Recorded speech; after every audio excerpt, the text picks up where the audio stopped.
Welcome to the Mind of Business Success podcast. I'm your host, Alicia Cramer. I have a special treat for you today. My friend, Adriana Monique Alvarez. She is the CEO and founder of AMA Publishing. Oh, I'm so excited to have this conversation. Welcome to the show. Thanks for having me. I'm excited as well. I know we're going to have a great conversation. Talk to us about your business because you do something unique and very, very inspiring and very empowering. So let's start there. Okay.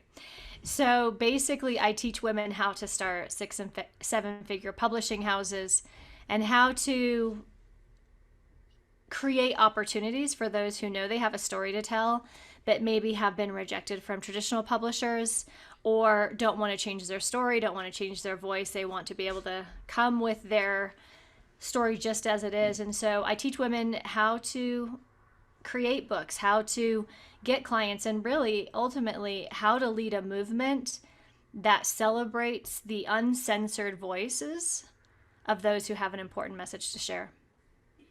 Uncensored voices.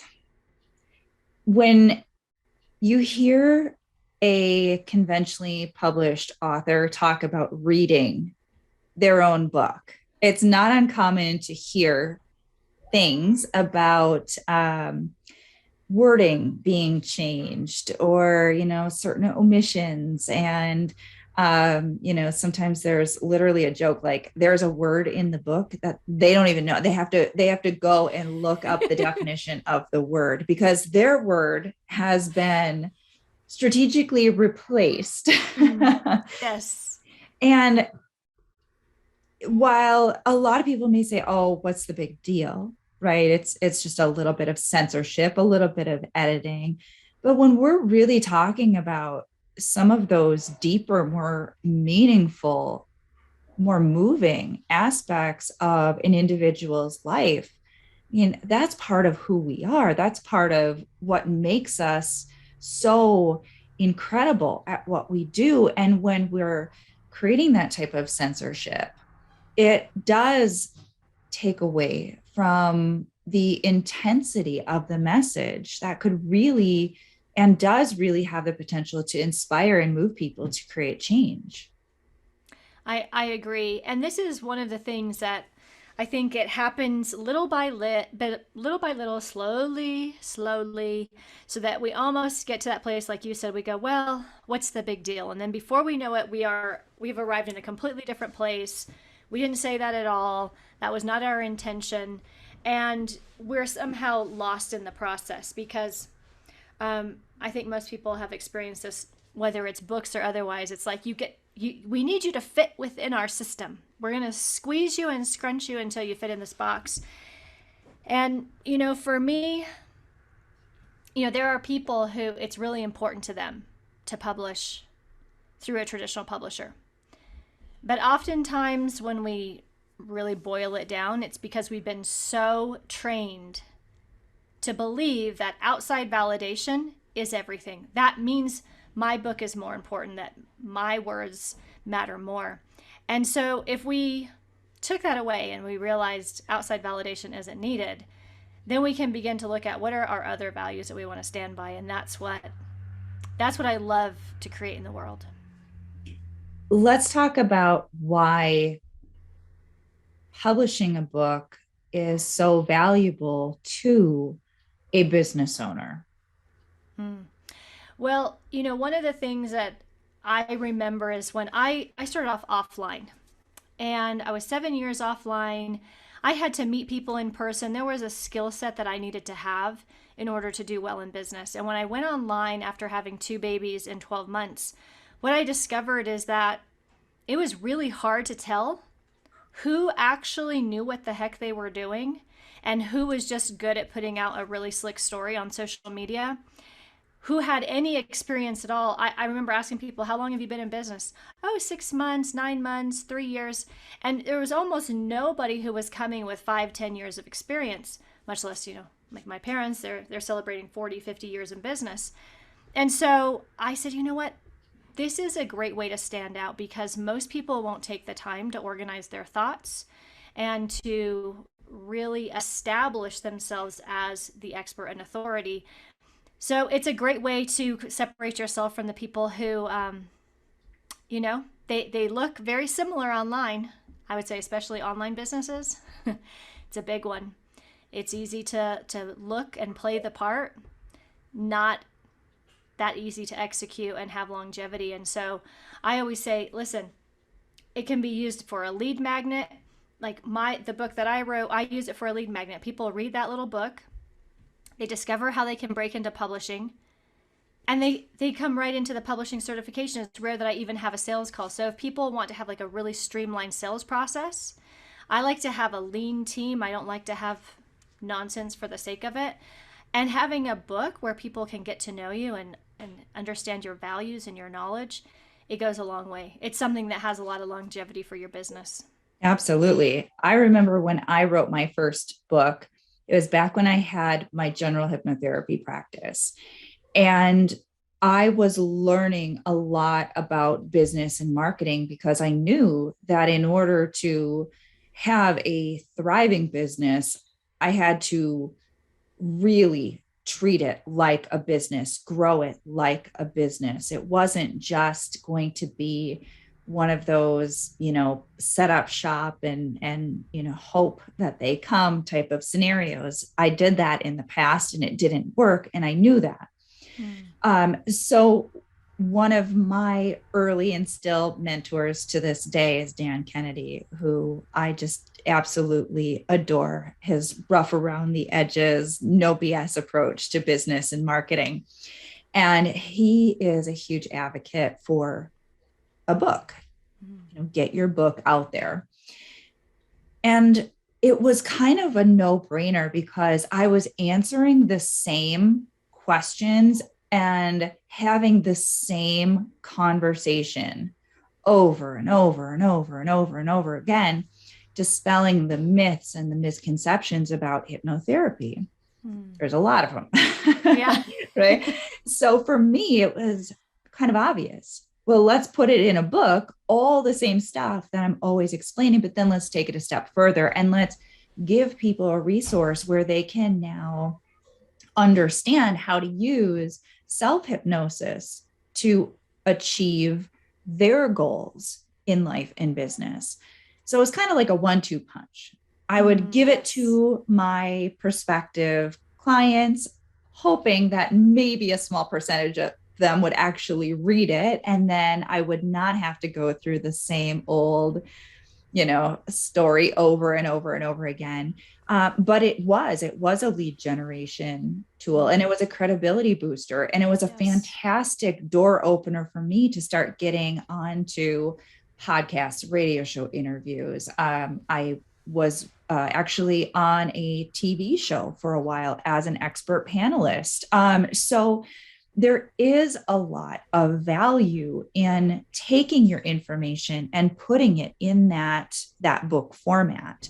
I mean, if we're really honest, and I remember when I was going through my hypnotherapy training, they taught this, right? Make sure you have all of your certifications displayed so that when people come in, right? Because we have this conditioning. So when you see all of the credentials, when you see all of the certifications, when you see it's the same as you go to the doctor, what are they always wearing? The white coat, right? We have these pre-established ideas in our minds. And so it lends itself as almost an instant credibility booster. Like if you are an author, you must know what you're talking about. Yes. And hopefully you do, right?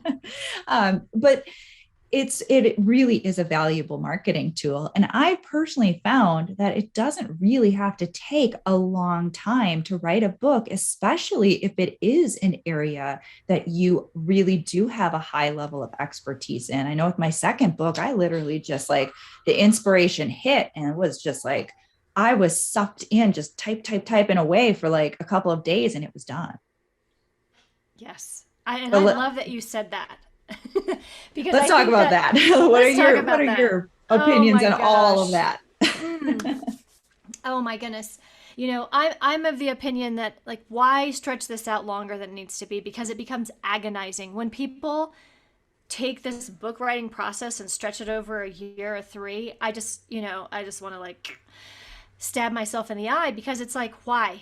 You know, I mean, I, it's no fun for anyone. It's really not. It's like, if you have any passion around this project, like you said, if you have any idea what you're talking about, if you have any connection to its real purpose, it's not going to be like that, you know? But there's a big caveat, there's a big but here. It's really not about those things. It's not about the topics that they're going to write about. It's not about if they know what they're talking about. It is all of the nonsense that happens between our ears that says things like, well, hasn't this been said before? Are you really, do you have something that's that important that it needs to go in a book? There's all, and most of the time it's other people's voices just pounding. And so when it's time to write, it's not about what this chapter is and what I know and what I love about it. It is literally dealing with all of the fears. And we tend to reject ourselves before others have a chance to reject us. We tend to criticize ourselves before anyone else can. And I find that happens a lot with authors. Oh, I don't doubt that, not even one bit, because I know how the mind works and I know how people are conditioned. It's challenging to be faced with those constant nagging limitations when you're feeling called to do bigger things. And I know you and I, we've had this discussion before. And this is where it kind of pulls on my heartstrings a little bit, because I see so many incredibly passionate, talented business people, people who, and I'll restate that, they're incredible individuals Mm. who have this inner drive, this inner passion to make a positive difference in the world, and they're using their business as the vehicle to do that. So here we look at these beautiful people who are inspiring others on a really small scale, whether it's with the handful of clients that they have managed to make a connection with, or um, whatever their passion is. And deep down inside, they know that they're being called to do more. And it's all those damn voices. They're saying, who am I? I don't know enough. That other person over there has so much more experience. Oh, there's 500, you know, other people doing exactly the same thing. What is the unique thing that I'm able to even bring to this? Well, oh, I identified this little unique thing, but now I see that person has a similar unique thing. And before you know it, you've literally talked yourself out of what your inner being, your heart is like just begging you to do, saying, please, please, get out of your way and just go and do it. And I just want to get in everybody's head and just take all of that stuff out. Uh, I know it is so true. And I think the other aspect that pops up a lot, and I always laugh when I hear it, and I've been there, like, it makes no sense, but we do it all the time. Oh yes, I'm going to do that next year. I'm going to do that in 2025. Like, there's some magical thing, right? I'm going to do it when I lose 20 pounds. I'm going to do it when I make this amount of money. I'm going to do it when, the kids go to college. And it's this pushing things off to a future date when we've convinced ourselves that it'll, the stars are magically aligning in a totally different way. And it's true. This is the number one thing that saps our strength. Is the internal wrestling matches that we engage in, and how much we give into it. And I completely agree. There's usually an intense battle for the most incredible people. And I was just having this conversation with some of my clients. I said, if we spend our entire lives doubting ourselves, comparing ourselves, putting things off to some future date. If we literally give our time and energy to these things, we will never access our highest levels of consciousness. We will never dream big dreams because we can't. We burn up all of our life force and focus on these things. It's so true. It's so true. And if I were to take an educated guess, I would say that 99% of people listening, if not 99.99% of people listening, if they're really, really honest with themselves, they're experiencing this to some degree in their own life. I know even people who are they've done a lot of inner work and they've broken through a lot of that internal resistance. It still comes up and you have to just keep working through it. It's like anything else in life. If you really want to be great at anything, you have to continue working at it consistently. And that the mind should be treated just like a muscle. If you're not always nurturing your mindset, it's just like a muscle in your body, it will begin to atrophy and it is not going to create the life that you want. It's true.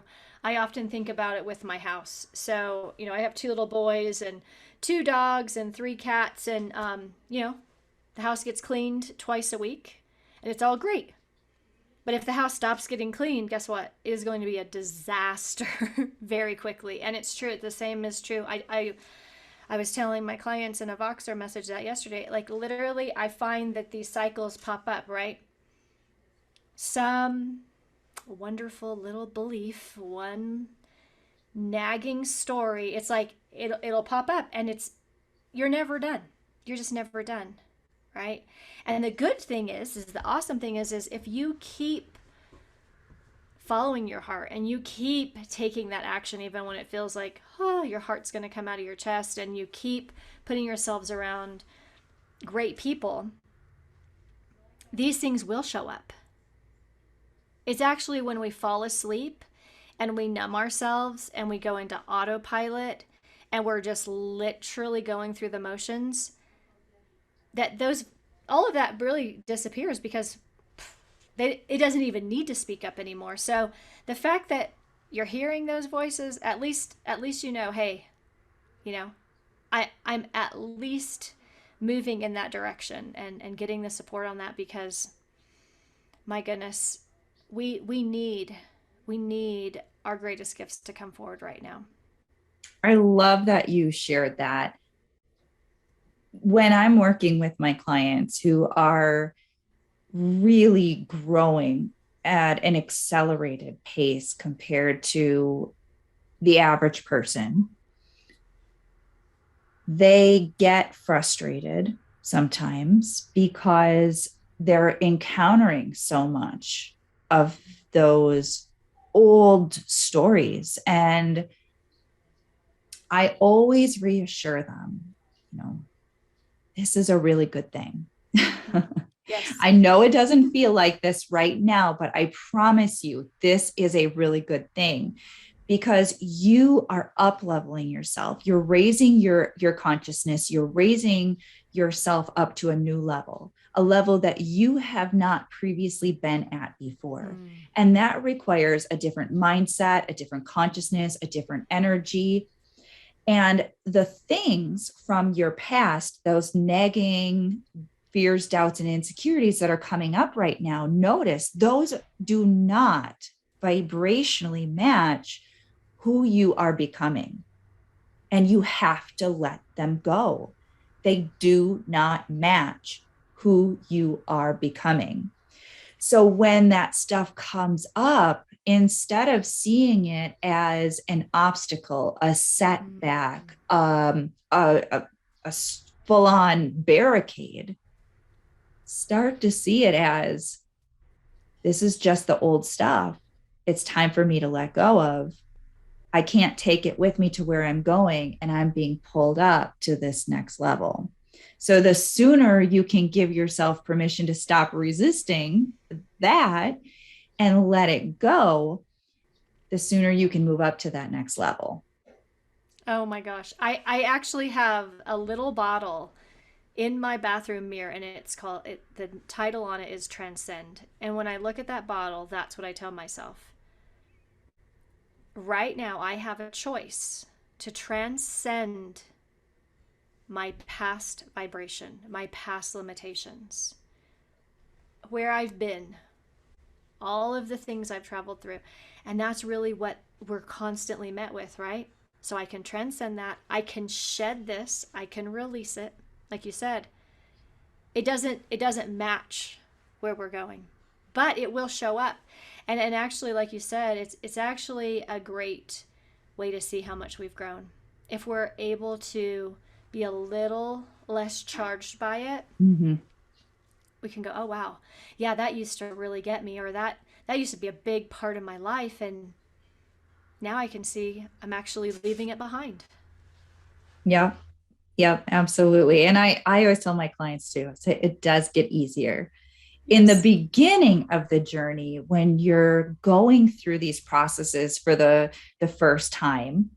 You don't have a lot of frame of reference for breaking through it. So it feels scarier. It feels more like a real limitation. Mm. But when you've broken through those things and you've up leveled, and then you've broken through those things and you've up leveled, and then you've broken through the new things and you've up leveled, you start to build that subconscious known now that this is what's happening.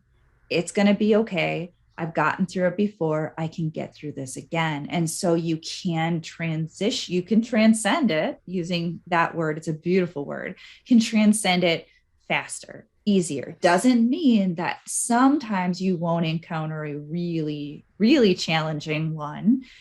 Certainly, some of our stuff is easier to shift than others, but the process is always the same. Mm. So rather Yes. than overcomplicating it and thinking, oh man, now I have to go, learn some new thing or go to find some new guru or the process is always Yes. the same. So true. And you're right. I have found myself at different times when I'm in that releasing stage that I actually realize um, how I have really got attached to that familiar thing or that familiar way of being. I remember when I was raised, and I have a PhD in people pleasing. And when I realized that that was absolutely detrimental to my well being and to everything I wanted to experience, I had to come face to face with how comfortable I was being that person and how uncomfortable I was with becoming a new version of myself. And I think that sometimes that's what we grieve more than anything is it we do let go of parts of ourselves that have been with us for sometimes decades. And that's big growth. Yes. So let's go into your story a little bit more. Okay. So I love to kind of pull back the curtain on my clients just a little bit, get you to be a little bit vulnerable. And I'd love for you to share with us on your journey as a business owner. I'm sure there have been many times where you've identified these old Mm. patterns, old beliefs that were holding you back. You just shared one. I'd Mm. love for you to maybe share with us on your journey something that you had to overcome in your own mindset to get to where you are today. Mm. So many. And what I found too once I started my business, business is just like a big uh, I call it like it's how the universe punked me into the greatest personal development course I could ever enroll in. And so I would say actually what had to happen before I started my business is I had to become my own authority. And growing up, I was raised in church, and I was raised with this concept of there was always a middleman. There was always someone who was more capable, more spiritual, more connected, more everything than I was. You know, I was always like a little bit further down on that totem pole. And so the very first thing that I had to do before I could even start was to let all of that go, to stop saying, well, I need somebody else to be the way. And I realized I was the way. I had to take full responsibility, because actually that type of being, it allows us to skirt responsibility, like complete responsibility for our lives. And so that was the very first thing I had to do, because I couldn't blame anyone else and I couldn't make anyone else be the reason. The first couple years of our business, we started our business in 2009, so the real estate market had crashed and burned, and it was not a real exciting time. In the economy, people were a little less than optimistic. And so what I really learned was to lean into relationships and to go much deeper than sales and marketing, and this is what I sell. And that's also when I got to look at all of my people-pleasing ways, and to really decide the kind of person that I wanted to be. And right along with that too, it was very obvious, especially at that moment in time, it was actually a blessing, because it was so clear the people who were focused on solutions and focused on growth and focused on figuring it out no matter what, and the people who were like, the sky is falling, and the government owes me something, and so-and-so's to blame, and all of that. And so it was a really good lesson early on to be incredibly aware of what people's attitudes and beliefs are. Are they optimistic? Do they know where they're going or not? I would say also a huge area of growth, especially, it happened actually right when I came online. I was living in Tucson. Actually, it's where Derek and I got married. And we had a local business, and we had a local mastermind. We had all of these local things. And so we made this exciting announcement that we were going to travel the world with our kids. And we thought people would be excited for us. And they were pretty much anything but excited. Like, you do that when you're 65, and that's irresponsible. And a business online, that's a scam. That was the mindset back then. And I had to really face criticism, like excruciating, blatant slander, online attack that went on for like extended periods of time. And I had to really look myself in the mirror and say, does this change what you think about yourself? Will this make you question who you are and how you're living your life? Will you change your plans with hopes that this will go away? And what I learned is that if you're really going to live, you're true to yourself, and you're going to dream big, and because typically that means you're unconventional, you're not following that paved path. Yeah, I opened right? a hypnotherapy practice. I completely get it. You understand. There's going to be people who criticize it. It doesn't matter who you are and what you do and how well you do it. There are going to be people who take offense. But the thing I learned, and I was telling my husband this, the first time it happened, it just wrecked me. I felt this need to explain and justify it. Oh my God, if they only understood, and if they only really knew me, and right. And what I realized, it's really never, ever, ever about me, right? Whatever causes another person to attack us, it's never really about us. And I learned that no one has ever attacked me in the last 12 years that was doing better than me, that was more focused than me, that was more successful than me, that was happier than me. And this has helped me on the journey, but you can imagine how many things I had to shed and had to look at for that one thing alone. Yeah. Yeah. As newer business owners, this seems to be almost a rite of passage because oftentimes you are still in the environment Mm. that created all of your original conditioning.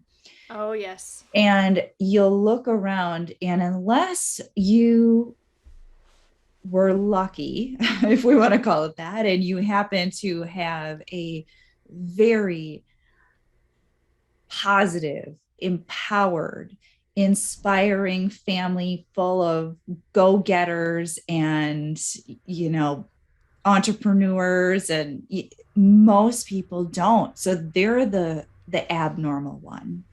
Mm-hmm. And our society conditions us to be risk adverse, Oh, right? yes. Go to college, get a good job. Oh, you don't like your job? Too bad. That's Right. unfortunate. Deal with it anyway. Live Suck it up. your uncomfortable, miserable life because it's so much safer than doing the unknown.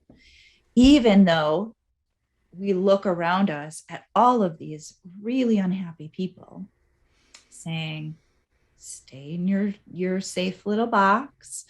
And so when someone is stepping out of that and they don't have that supportive environment, it makes everybody so uncomfortable. And so, like you said, they're reflecting their fears onto you. And because of your own conditioning that hasn't broken through all of that old programming yet, it can be really, really enticing to allow that to be the reason to Mm. retreat, Mm. to stay in your same old uncomfortable situation. And you had mentioned earlier that, you know, when you're not up leveling, when you're not pushing, you get kind of comfortable in your complacency and you're not creating. But what I want to challenge people with, and I know this audience, they're already out there, they're already, you know, breaking through a lot of those barriers, but especially when you're in a situation where you're faced with, do I give up? Business isn't always easy. Mm. Do I give up? Do I retreat? Do I throw in the towel? You really have to be very, very honest with yourself and say, if I do that and I go get a job, I give up on my dream, I go do what society says I should do in order to have some scarce little amount of security, how are you going to feel? Mm-hmm. How are you going to feel not only in a year from now, 5 years from now, 10 years from now, 20 years from now? You may think, oh, well, I'm not creating as much resistance. I don't have to face all of my inner demons. I don't have to do all of that inner work. Well, you still have to live with yourself.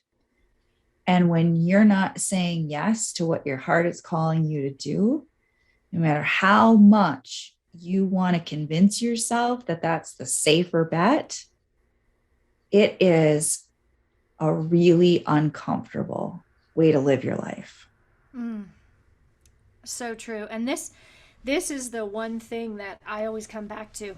It's like Sinek says, start with the end in mind. And I often ask myself, when you're at the end of your life, is this something you're going to be satisfied with? Because it's stretching the heck out of you right now, but doing the right thing, you're going to be so happy you did. At the end of your life, you're going to look back. And also, I have two little boys, and they're watching every move I make. They're absorbing and aware of things that, like, I'm not, beyond even what I can comprehend. And we're living in my grandparents' old house, and we sit around the table and we talk about them.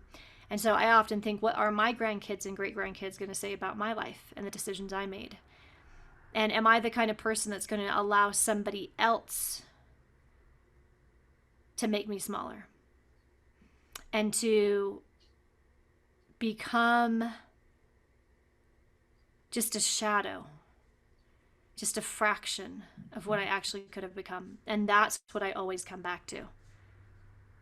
Yeah, that is powerful. And it is something that I remind myself of all the time. I remind my clients of all the time. I think I've even said it on this podcast multiple times because it is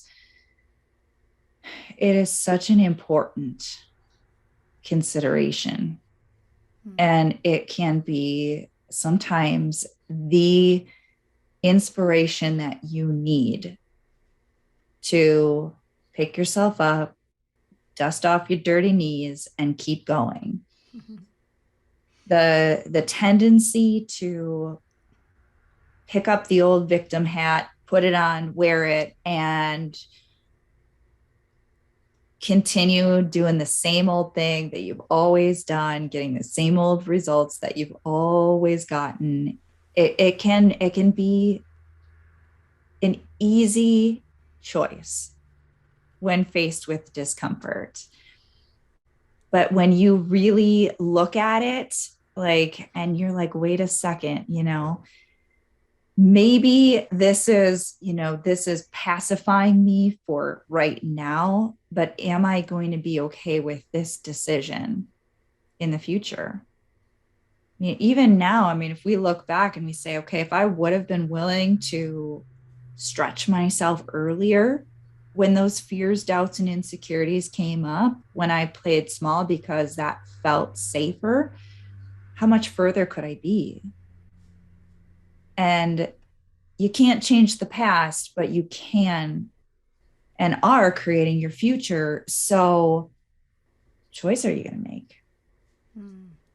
It's true. And the thing that I learned too is in the moment, it always feels so much bigger and harder than it actually is. You know, it's it's interesting. We're so capable, and most of the time we just don't give ourselves enough credit.